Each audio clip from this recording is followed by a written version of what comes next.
நீங்கள் பார்த்து கொண்டிருப்பது உங்கள் ஜாஷ்வா டிவி. சகல ஜனங்களுக்கும் நற்செய்தி.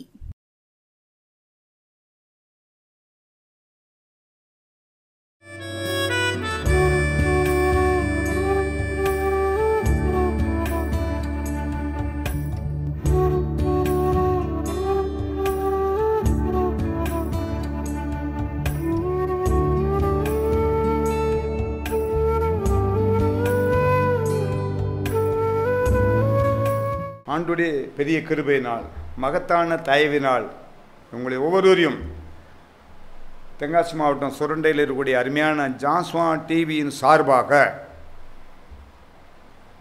ஆண்டுடைய மேலான கிருபையினால் ராஜபாளையம் தேவ சமாதான சபையின் சார்பாக என் தேவாதி தேவனுடைய சார்பாக உங்களை ஒவ்வொருவரையும் கர்த்தருக்குள்ளாக வாழ்த்தி வரவேற்கின்றேன். தேவன் தாமே உங்களை ஒவ்வொருவரையும் ஆசீர்வதிப்பாராக. விசுவாசிப்பவனுக்கு எல்லாம் கூடும்.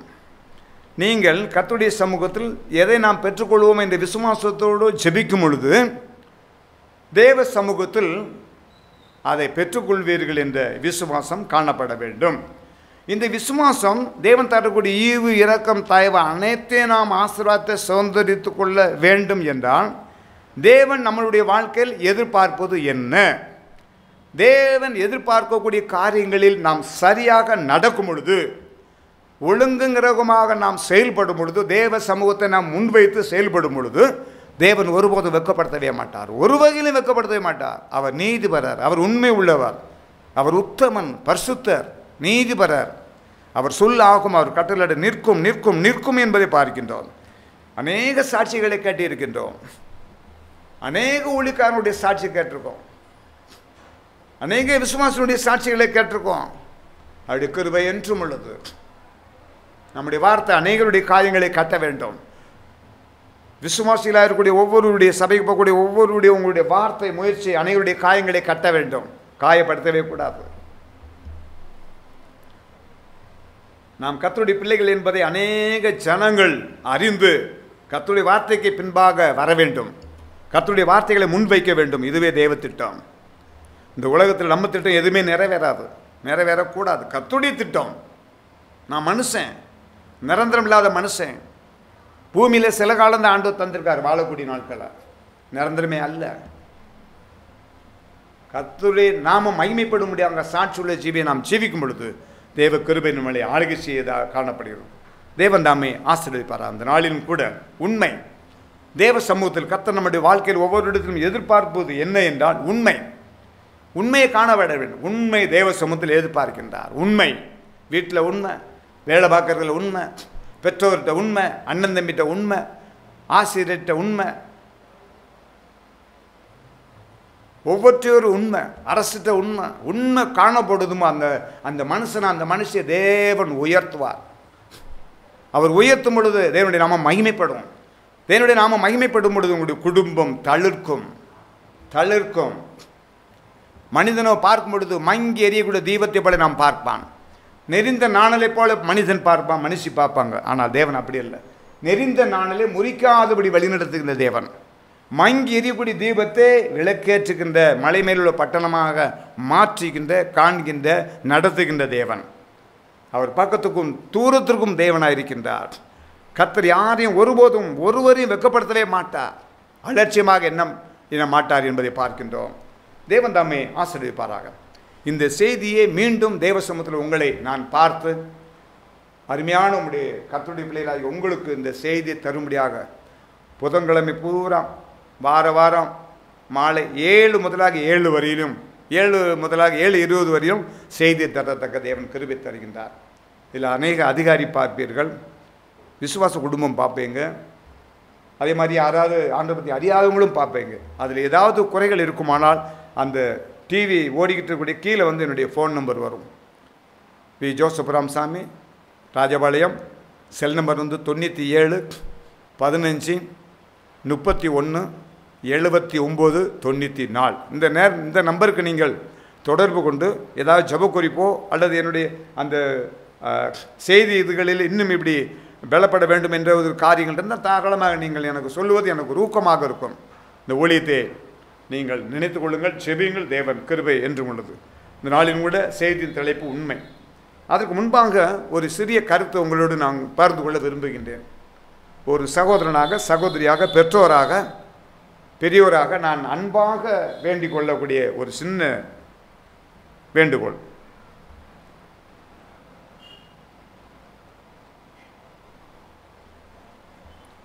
வீடை கட்ட ஒரு முடிவு பண்ணிக்கின்றோம், உண்மைதானே? எல்லா இடத்துலையுமே சில இடத்துல 2 பேர் மேலே வைப்பாங்க, கணவன் மனைவி. சில பேர் ஒரு ஆள் மேலே வைப்பாங்க, பிள்ளைகளை கவனிச்சுடுவாங்க. இப்படிலாம் இருக்கும். ஆனால் வருமானங்கள் வரும் பொழுது ஒரு இடத்த வாங்கி வீடு கட்டணுங்கிற எண்ணங்கள் வரும், உண்மைதானே? அதில் எல்லாருமே எதிர்பார்க்கக்கூடிய ஒன்று தான். ஒன்று சொல்கிறேன் கேளுங்க. நீங்கள் வீடு கட்டுறதுக்குன்னா இடம் எத்தனை சென்ட் வாங்குறீங்களோ அது உங்கள் பொருளாதாரத்தை பொறுத்தளவு. அந்த இடம் வாங்கும் பொழுது 4 பக்கம் லைன் இருக்கான்னு பார்த்துக்கோங்க. இபி மின்சார வாரிய டவர் லைன் இருக்கான்னு பார்த்துக்கோங்க. அப்படி இருந்து நீங்கள் சம்மதித்து வாங்குறீங்கன்னா அதை எதிர்நோக்கி நீங்கள் ஃபைட் பண்ணாதீங்க, முடியாது, உங்களால் யாராலையும் முடியாது. அதில் நீங்கள் வீடு கட்டும் பொழுது அது எப்படி ஹெச்டி லைனாக இருக்கலாம், பல லைன் இருக்கும், இபி சம்மந்தப்பட்ட லைன். மின்சார வாரியத்துக்கு மீறி நம்ம செயல்படக்கூடாது, முடியாது, அதில் ஆபத்து இருக்குது. அதனால் எந்த பக்கம் உங்களுக்கு லைன் போகுது அந்த பக்கத்துலேருந்து ஒரு 4 அடி 5 அடி விட்டுருங்க, விட்டுட்டு கட்டுங்க. உங்களுக்கு மட்டும் இல்லை, உங்கள் சன்னதிக்கும் அது பிரயோஜனமாக இருக்கும். இருக்கிற இடத்துல டவர் இடம் இருக்குதுன்னு தெரிஞ்சு குறைச்சி வாங்கி அப்படியே கட்டிடுவீங்கன்னா உங்களுக்கு இல்லை, உங்கள் சன்னதி அது பாதிக்கும். எத்தனை பேர் வெள்ளை அடிக்கும் போது இறந்துருக்காங்க தெரியுமா? போன வாரம் பேப்பரில் பார்த்தேன், தினத்தந்தியில். எத்தனை பெயிண்டர் இறந்துருக்காங்க தெரியுமா? அந்த இப்படி நிற்கிற இடத்துல கரெக்டாக வீடு இடம் அதோட முடியும், 2 அடிக்கு அடுத்து போல் இருக்கும், அதில் ஹெச்டி லைன் போகும்.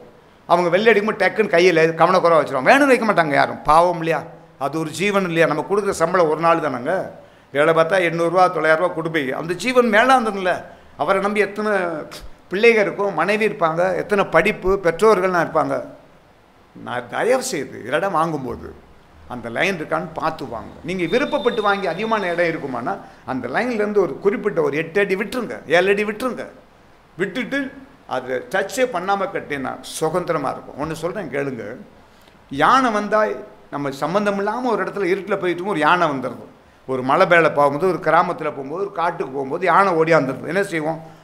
நம்ம அப்படியே நிற்போமா? யானை நம்மளை என்ன செய்யணும்? துடிச்சிட்டு ஓடிடுவோம், அந்த இடத்த விட்டே ஓடிடுவோம். ஒரு யானை நமக்கும் அதுக்கும் என்னென்னே தெரியாது. அந்த யானைக்கே நம்ம எப்படி பயப்படுவோம்னா டவர் அதை விட மேலானது. கேட்டுக்கோங்க, அன்பாக கேட்டுக்கிறதையும் பணிவாக கேட்க மாட்டேன், பணிவாக கேட்க. ஒரு யானைக்கு அந்த ஓட்டம் நம்ம ஓடணும்னா யானை துந்திக்க வச்சு அடிக்கும்போது சத்தம் கேட்கும், பக்கத்தில் கிராமத்தில் வந்துடுவாங்க. இந்த டவர் கைப்பட்டுச்சுன்னு சத்தமே கேட்காது, உயிர் எடுத்துடும். சத்தமே கேட்காது, நோ டச், முடிஞ்சு, பாடி தான் அடுத்து. எத்தனை இதை பார்க்குமே நம்ம. பெயிண்ட் அடித்தவங்க, பலவிதமானது, இந்த கோக்காளி போடுறவங்க, அந்த போஸ்ட் இது கெட்டுறது, அவங்க கவனக்குறைவாக, எத்தனை இது, எத்தனை எப்பா. அந்த பேப்பரில் நான் பத்திரமா வச்சுருக்கேன். அதனால தான் உங்கள்கிட்ட சாட்சியாக சொல்கிறேன். பாவமாக இருக்கு. 34 வயசு ஆகுது, 2 குழந்தை இருக்குது. அவருடைய வாழ்க்கை என்ன, அவன் இறந்துட்டாருனா கவனக்குறைவு.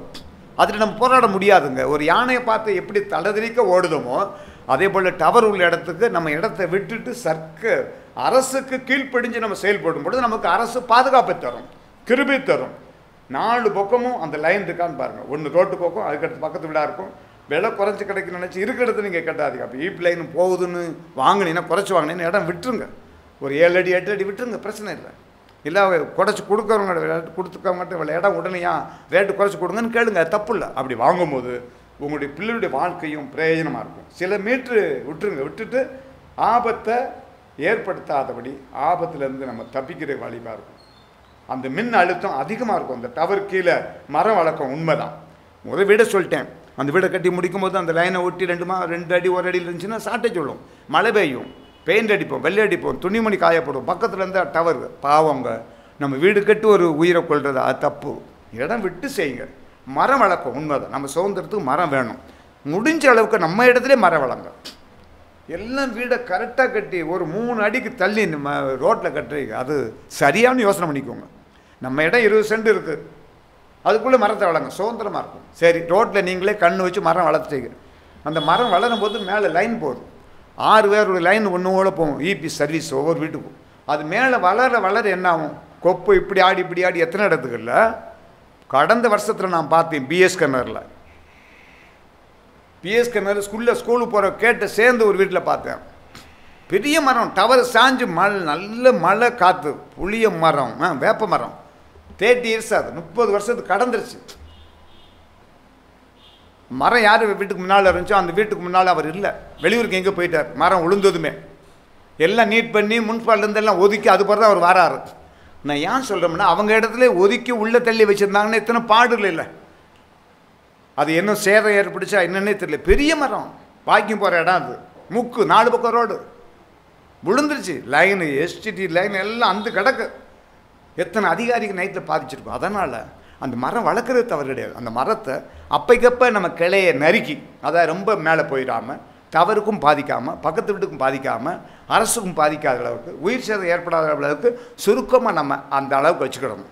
அப்படி இல்லை அப்படின்னா ஒரு மாமரம் நம்ம வளர்ப்போம். மாமரத்தை வெளியே வைப்போமா?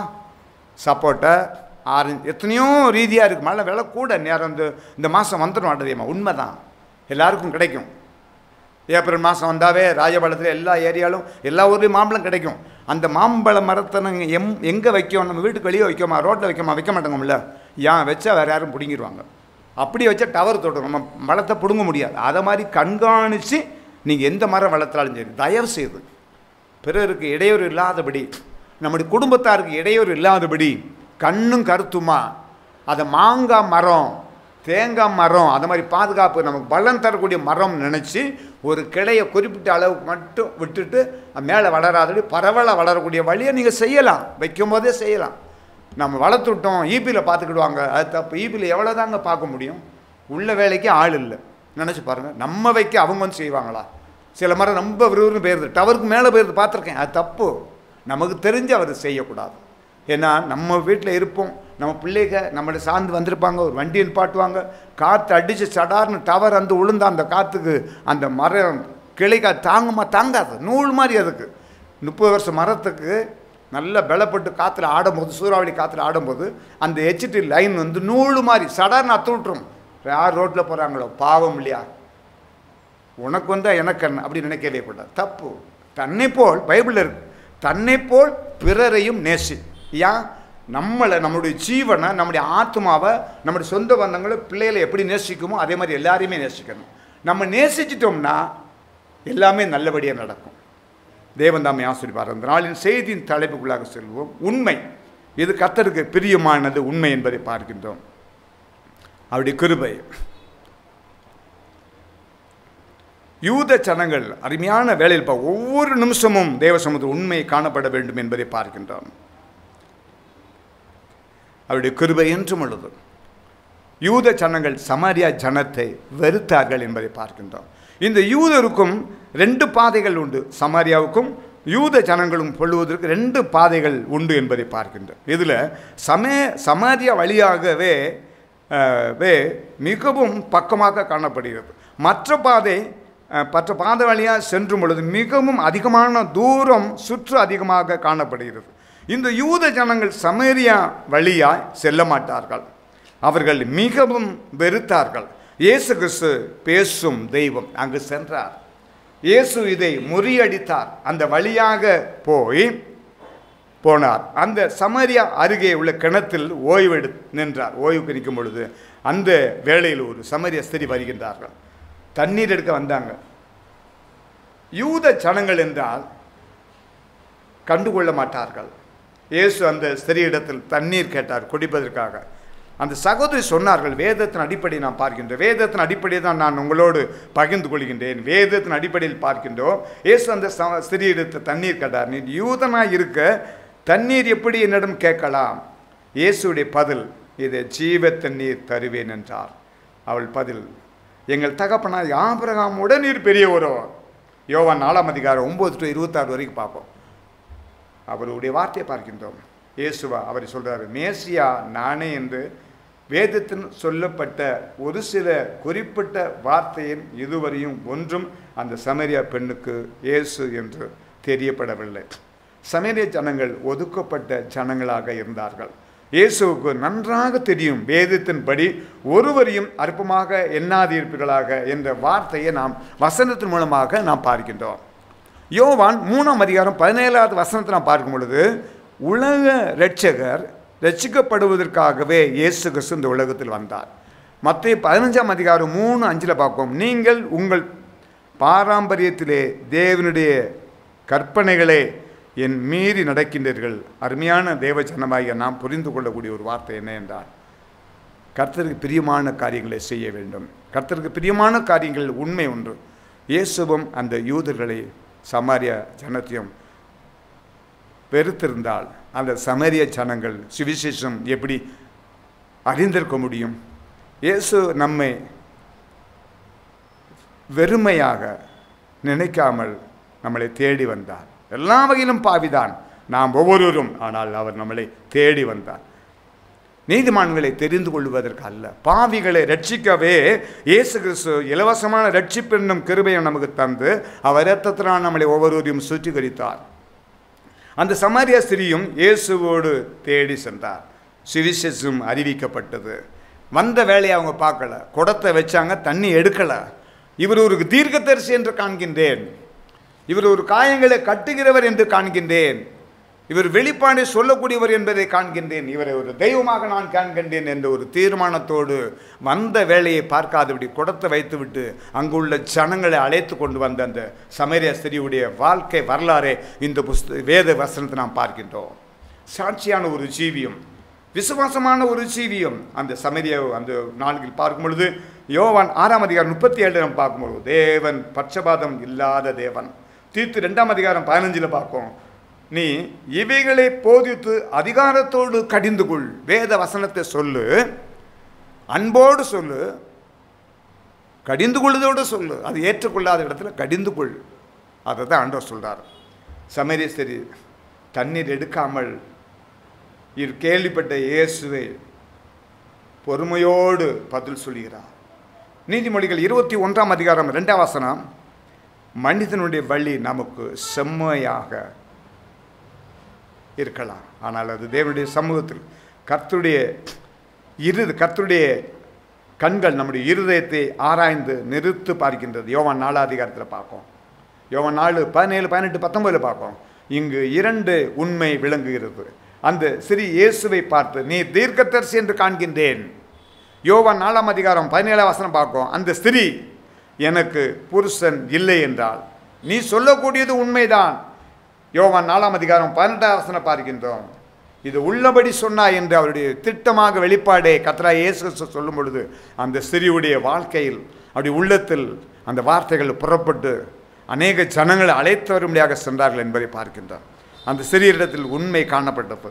நீர் பட்சபாதம் இல்லாமல் பார்க்கின்ற தேவன் ஐயா, கல்லான இருதயத்தை எடுத்து போட்டு உண்மை உள்ள சதை உள்ள இருதயத்தை எனக்கு தாரும் இயேசுவே என்று கேட்போம். பரிசுத்தமான வாழ்க்கையை எனக்கு தாரும். யூதர்கள் இந்த சமாரியத்தை மிகவும் சமாரியா ஜனத்தை வெறுத்தார்கள். யூதாவில் இருந்து சமாரியா ஜனத்திடம் எதையும் வாங்க மாட்டார்கள், வெறுத்திருந்தார்கள். யூதர்கள் தங்களின் வஸ்திரத்தின் ஓரத்தில் ஒரு தொங்குதலை தைத்து போட்டியிருப்பார்கள். இது மிகவும் ஒரு அடையாளமாக காணப்பட்டது. வேதத்தின் அடிப்படையில் பார்க்கின்றோம். தேவ கிருபை என்றும் உள்ளது. செய்தி தலைப்பு உண்மை. தேவனுடைய வசனத்தில் துன்பத்தில் உண்மையா இருந்தவர்களை நாம் பார்க்கின்றோம். இது கிபி கிறிஸ்துவுக்கு பின்பாக நடந்த ஒரு சம்பவத்தை பார்க்கும் பொழுது நடந்தவைகளை பார்க்கின்றோம். பவுலும் சீலாவும் சிறைச்சாலையில் துன்பத்தில் சகித்து உண்மையில் தேவ நீதி விளங்கியது. சிறைச்சாலை கதவு திறக்கப்பட்டது. எல்லாரும் ரசிக்கப்பட்டார்கள். ஆண்டவன்மாரே நாங்கள் ரசிக்கப்பட என்ன செய்ய வேண்டும் என்று சொல்லும் பொழுது அந்த சிறைச்சாலை அனுபவத்தில் ரட்சிப்பின் அனுபவத்தை ஞான ஸ்நானத்தை பெற்றுக்கொண்டார்கள் என்பதை பார்க்கின்றோம். அவருடைய கிருபை என்றும் உள்ளது. இது கிபி கிறிஸ்துவுக்கு பின்பாக புதிய ஏற்பாடு காலத்தில் நடந்தது. பவுலும் சீலாவும் அவருடைய வாழ்க்கையில் உண்மை காணப்பட்டது. எந்த சிறைச்சாலை அனுபவத்தில் எங்களை விட்டால் எங்களிடத்தில் உண்மை காணப்படுகிறது. பரத்திற்கும் அதிகாரத்திற்கும் அரசுக்கும் நாங்கள் எந்த தீமையும் செய்யவில்லை என்ற திட்டவட்டமாக தொழுவ மரத்தில் மாட்டி வைக்கப்பட்ட நிலையில் தேவ சமூகத்தை நோக்கி முறையிட்டார்கள். உண்மையான இருதயம் காணப்பட்டது.